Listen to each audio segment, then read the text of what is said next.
There are a lot of good games coming out this holiday season, but when 2009 is over, that doesn't mean we'll be without interesting titles for a while. Early 2010 is packed with releases, which starts off with Vigil Games' Darksiders on January 5th. This game is part third-person action title and part Metroid-style adventure game. Playing as War, one of the horsemen of the apocalypse, you run around dark and ominous environments, slicing up enemies with swords and trying to figure out what triggered a cataclysm a little too early.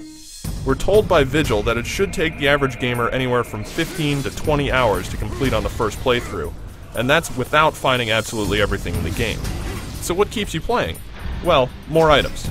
The game's menu system shows off plenty of slots for new weapons, gear, and modifications that improve how each weapon functions in battle, meaning there are a lot of opportunities to upgrade and adjust your fighting style. The stuff you pick up in Darksiders not only helps you access more areas in the environments, but also gives you additional advantages in battle. For instance, the Abyssal Chain, which is basically a grappling hook, lets you traverse large gaps by swinging across while latching onto certain points, and also pull yourself to climbable surfaces, Zelda-style. But in combat, you can quickly switch over to this thing and use it to close the distance between enemies. It works differently depending on who you snag as well.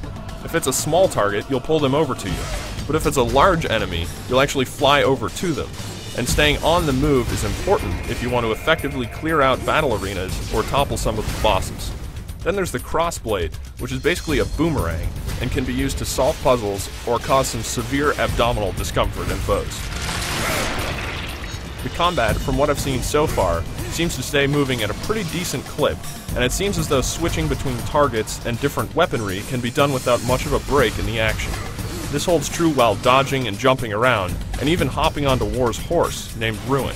While on horseback, you'll get a speed boost along with a big damage bonus, and from there you can swat at foes with your sword as well as fire off bullets from your gun. Then back on the ground, if you get tired of the sword, you can always switch over to War's gigantic scythe for a different style of attack. And there's plenty more gear War can pick up and use, but if you want, you can just grab bits of the environment and use them to take out enemies. That's only a sampling of War's overall arsenal.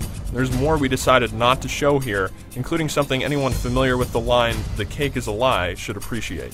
Vigil's Darksiders is a console-only title, so when January 2010 starts up, look for it on Xbox 360 and PlayStation 3 platforms. And for more information on Darksiders, head over to IGN.com.